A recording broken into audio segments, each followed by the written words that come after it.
Absolutely fantastic day in the market. Everything was green today, and especially mid to small cap growth stocks have been really outperforming today. However, they're still quite far off their recent 52-week highs, so there's still a lot of bargains out there in the market. So today we're going to talk about 5 growth stocks that I'm currently investing in. I want to present you to all the opportunity and basically take you through what are some of the key factors to consider when you're looking at those. And yeah, let's get straight into it. So if you've seen the market today, we have lots of green, especially the medium caps, Enphase, Plug, Roblox, HIMS as a small cap, 13% up. So we really had sort of a relief from the recent lows, 52-week lows that we reached almost every day, it seemed. So today was kind of like a relief or anticipation of, in terms of the earnings that are ahead of this week. So we definitely have a lot of very important, very well-loved companies reporting this week. And since Apple and Microsoft outperformed, like really surprised with their earnings, their stock has then reacted in that positive way, actually pulling up the whole stock market last week. So I think investors are anticipating here further surprises to the upside, and that's why we had this kind of an uptick today in the stock market. But nevertheless, most of those stocks are still very close to their 52-week lows or even all-time lows. So there's definitely a lot of bargains still out there. So today I want to talk you through 5 stocks that I'm currently invested in, take you through a bit of the key benefits or key points why I'm thinking it has or why I'm actually invested into those, for you to have a further look into it and do your own due diligence, of course. So the first stock we want to talk about is Sofi Technologies. So Sofi, probably most of you will know, is an all-in-one bank app. So it is really skewed more towards the millennial generation. So you have an all-in-one app for your credit cards, your everyday banking, your investing, your crypto and stocks, but also your student loans. So it's really to manage your whole financial well-being in one platform. Definitely, if you followed Sofi in the recent performance, so we had huge news with the anticipated bank charter coming out, on which the stock was rising sharply, but then actually making new all-time lows shortly after and hitting a price of around $11. So this was just a complete surprise for me, because the bank charter is my first point that I want to mention here. That actually, from taking from projections from the company, it actually will anticipate to double the EBITDA for the company going forward, as they will have more resources to get cheaper lending, lowering their interest rate costs or interest rate expense, basically increasing their gross margin on that level. So the bank charter is huge news for the companies. It opens a lot of variety of different options for the companies to offer new products, increase interest rates for the customers as well. So definitely huge positive there. As I said, this is kind of a disruptive app that is tackling the old school banks, the old style of banking as well. Like we have no branches here. It's all online. It's all on your app. So this is a disruptive thing that is more tailored for the millennial and Gen Z generation. So that's one more point here to be positive about. The other one is the network effect. So obviously you have an all-in-one app where there are different products, and those different products historically have different customer acquisition costs for the bank. So if you've noticed that when you get a home loan, for instance, the bank is actually very nice to you. They offer you good interest rates. They sometimes lower, they give you a discount. They sometimes give you like a signing fee or a fee if you swap over. They give you a few thousands. And why are they doing it? It's because the anticipated revenue or net income from that product is obviously way higher as if you just were to open up a new bank account with them. So the network effect is very, very, very important. That's why it's important to have it all in one app. But yeah, that brings me to my next point, which on the a little bit right side, shifted to the right side. This is the slightly negatives points or points that to consider, next to the positive point. So it's a few of the cons. So obviously that all-in-one app is something that a lot of companies have figured out. And a lot of companies are chasing that, the customer to get it on their platform. So it's a highly competitive market. So Sofi is not the only one who's doing that. It's not a monopoly. There's a lot of companies doing that, like for instance PayPal or Coinbase as well. Like Coinbase and other crypto related companies, they might include banking in the future, who knows. But this is definitely something to consider. So we have a strong brand here, but there's definitely other brands and other big companies doing that as well. The multiple for price to sales is still quite high. So even, it's at around 12. So even after that whole drop from the highs of around $25 recently, we're still looking at a 12 price to sales ratio, which is not, it's not quite low.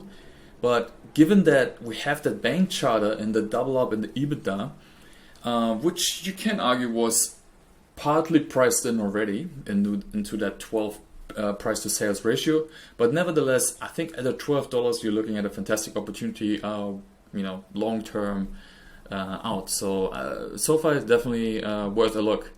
The next stock shouldn't be a surprise. It's Hims and Hers. They are a disruptor in the telehealth space. So it's all about mental health, sexual health, and other sort of sensitive topics around health, such as skincare or hair loss. And they've been disrupting the market since 2017, and they've been recently gone public via SPAC last year. And since then, really outperforming, really had shown massive growth, and have just been hitting one positive news after the other. So we really had huge partnerships all across the board, which I haven't even mentioned here, but we had Amazon, Walmart, and others. And the stock has nothing but gone down. So it like no matter what news came out, it didn't really affect the stock price in a positive way. All we've seen is a slow drop from its highs of around, I think it was at $20.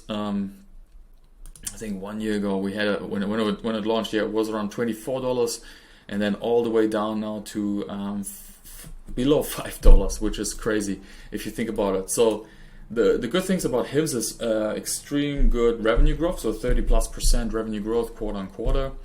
They do perform in the niche telehealth. They have a niche telehealth market, which is that sexual and mental health and kind of sensitive topic health. Which is different to the other telehealth companies, which are more like a broad medical solution for you. This is really also like similar to Sofi, tailored to the new generation, to the millennials, which is kind of a good thing if you think about it, because those ones, the millennials and Gen Z, they will be the ones in 10, 20, 30 years requiring more and more healthcare. So that if you gain those customers now, you might be able to convert that later on and keep them happy and retain those. So really good that they operate in that niche market, so that they can be kind of a monopoly in that sector. Price to sales very low. We have at around 3 the last time I checked, which is just insane if you think about now we're actually looking at a 2 since the recent drops. So it's just insane if you think about paying 2 times revenue for a company that grows more than 30% revenue, plus what I also have here, high and strong gross margins over 70%. So I just cannot understand why the market hates it so much. I mean, of course it's a smaller, unproven business, I guess, but once they lower their marketing expenses, which is definitely one of the cons I have here, marketing and customer acquisition costs are quite high at the moment. So this is making the company become a loss-making company.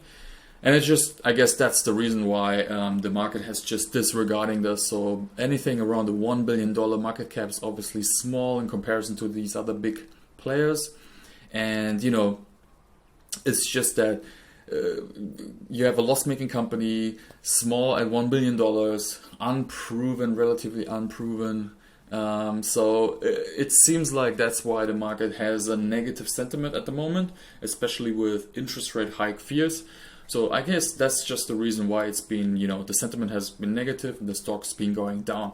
But if you can look past all that and look at the actual company, I think we have a great opportunity here.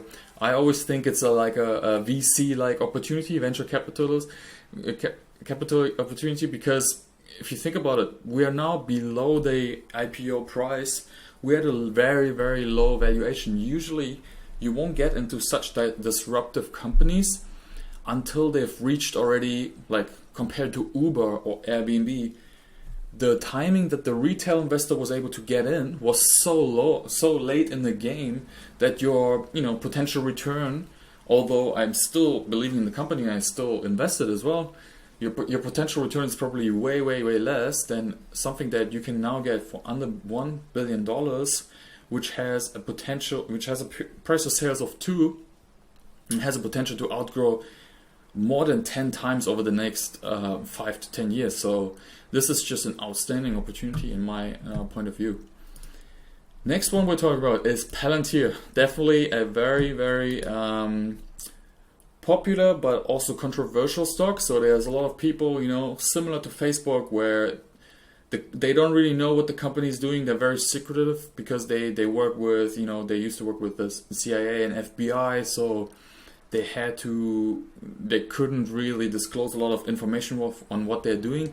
So it's been looked at as a spy company. They're looking at all the data and extracting all the data and processing it and finding out a lot of things about people.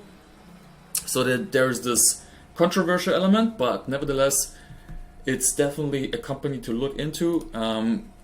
Similar to all of these others, obviously, was at a high of around 39, is now looking at, after the peak up, it's now sitting at around $14, which is still relatively cheap to where it's been trading for the last year or so. It was always in the 20 odd range, now sitting well below that.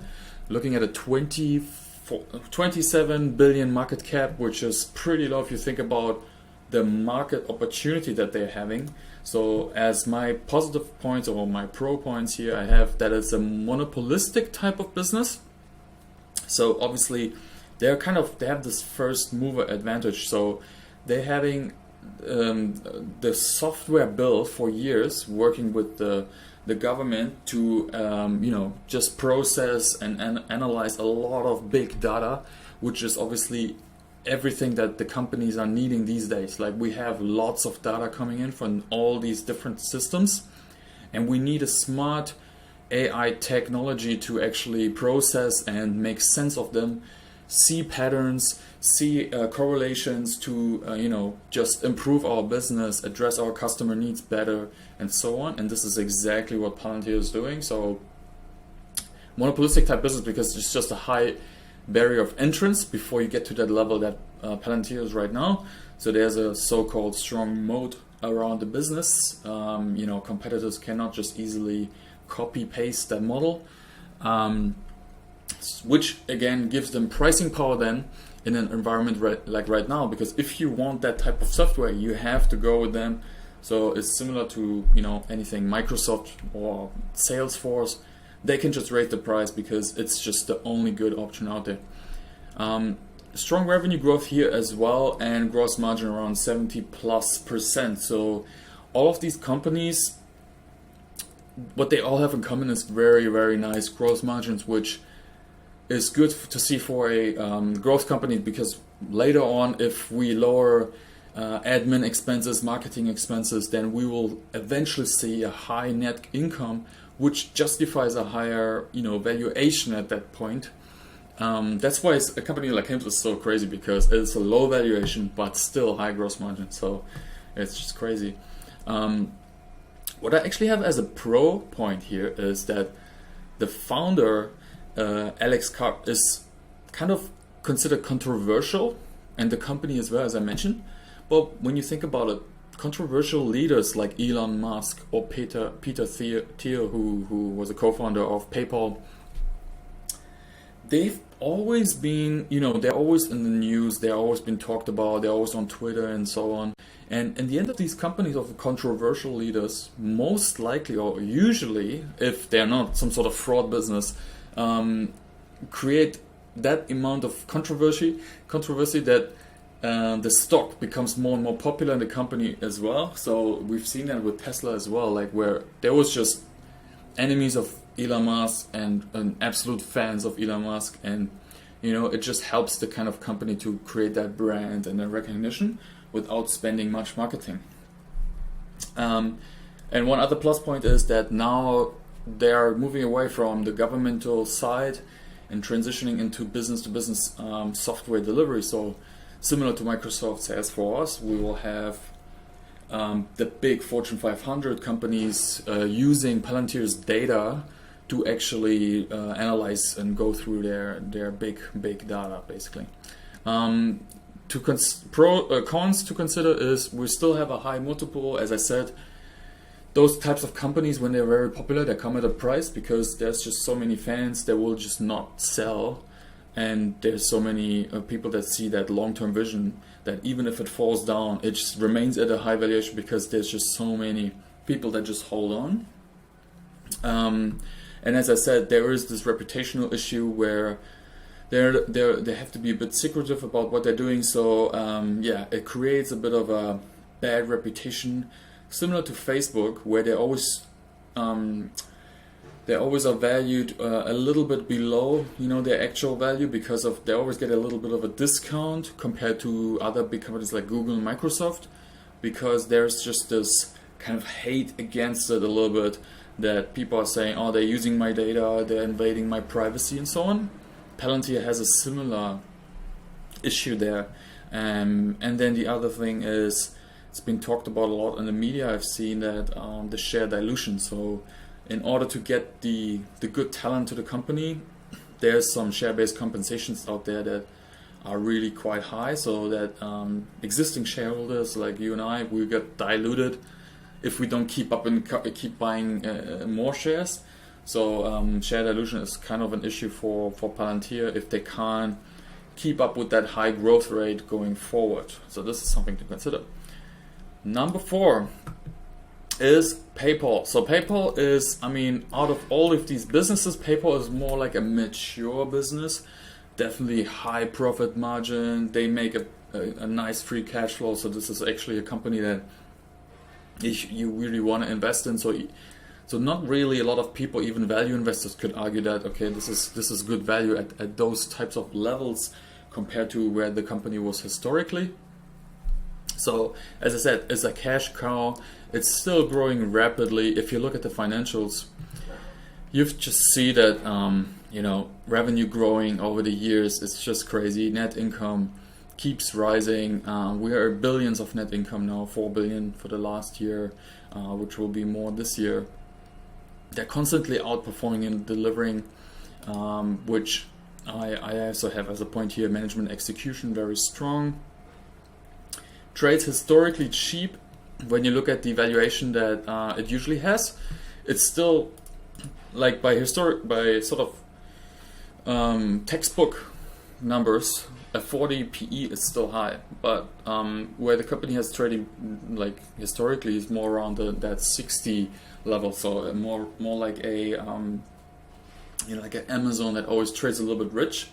So that if you have to take it into perspective, you have to look at where has this company been trading at the last 5 to 10 years to compare that PE to that range, because in the long run, on the average, on the mean graph, the market will be right. So if the market says usually that gets a 50 to 60 and the company keeps growing, and it should probably also trade at that level.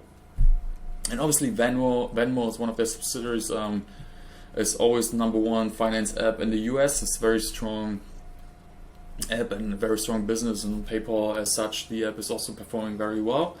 So you have a business that's been beaten down but producing massive amounts of cash, can therefore do other acquisitions, can invest, can expand.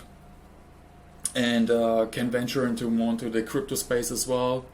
So there's definitely something here. Like I think at those levels, I think it's really good value, and it's probably free money over the long term.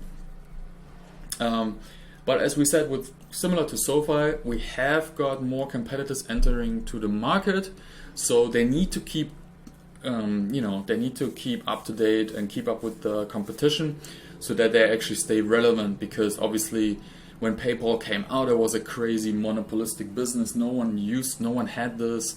No one gave you that the safety when you bought something, that you could get your money back and all that, and it was all online. But whereas now there's so many options with Apple Pay, Google Pay, whatever. Like there's so many things you can pay with online. So in order for them to stay relevant over the long term, they need to acquire stuff. They need to come up with new products to keep up to date. Which ties into the last point. Lost here their monopolistic status that they used to have. They used to be a Google type like company. Maybe that's one of the reasons why this has also been going down, because although the company has showing strong numbers, there might be this kind of a lack of anticipation of what is the company going to bring in the future, and so on, and that maybe investors are looking into, okay, there's been more and more other opportunities like Coinbase, like Sofi. So this is something to think about. But I think at the moment where it is, PayPal, just very good value. 200 billion is a lot, but for a company like PayPal, still room to grow even further. The last one on my list here is Twilio. Twilio sitting right now at a $36 billion market cap, $206 after a almost 10% move today, but still massively down over the past year. All-time high in the 52-week range was $457, so just insane how this has been beaten down. It was one of the most favored retail stocks all around 2021 and also through Corona, and now it's just been beaten down like crazy. So they are basically a company that's a bit funny, because retail investors and everyone in the stock and investment community, they all are well aware of Twilio. But I think if you ask anyone on the streets what's Twilio, they wouldn't really know, because you don't really see it as a product, but you probably use it almost every day. It's like whenever you are dealing with any customer service in any of those apps like Airbnb, the integrated customer interface where everything's integrated with the messages and direct messages and live chat, that is what Twilio is doing. So they're basically integrating their software into any website, any other software, so that communication is just much easier for companies to do with their customers. So this is what they are doing. It's obviously a huge market, communication, and especially that communication space and that online communication as a service, basically.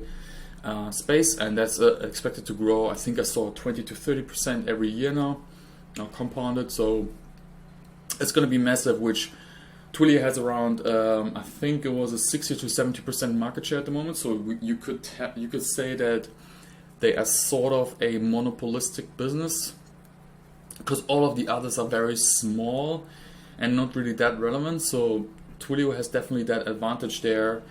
Nice gross margins as well, as I noted here, so over 50%, which again, once you lower that acquisition cost of your customers and the selling expenses, you get a really nice net income margin there as well. Strong customer base, so companies like Uber, and I think like just lots of others that everyone knows are customers of them. So that they are not really reliant on a few of them, but they just have a lot of the Fortune 500 companies under them.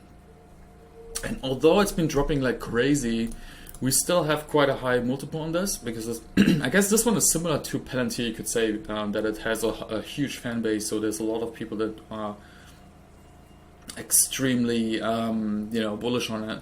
And obviously now at the moment it's still kind of loss making, expected to make a small profit, as we can see here, because forward PE to be 5,000, which is obviously not a relevant metric for us to look at. But price to sales is 12, which is, I guess you can say, it's not as high as it used to be, not as crazy. It used to be at over 20, but now we're looking at around 12 to 10. That is kind of still a lot, but if you can keep up that growth of around 30% compounded, a 12 price to sales shouldn't be that crazy over the long term, but obviously the lower the better. So if this is dropping more, you should buy heavier on that. You know, if it falls below 200, I mean, definitely that's something to consider a lot.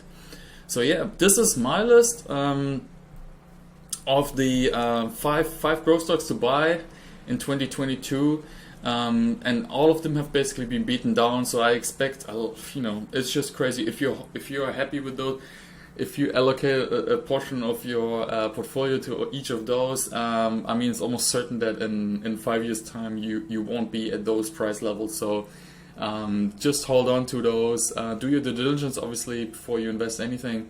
Let me know if you buy in any of those, or if you are, you know, if you have some other top 5, or what your top 5 growth stocks are. And see you next time.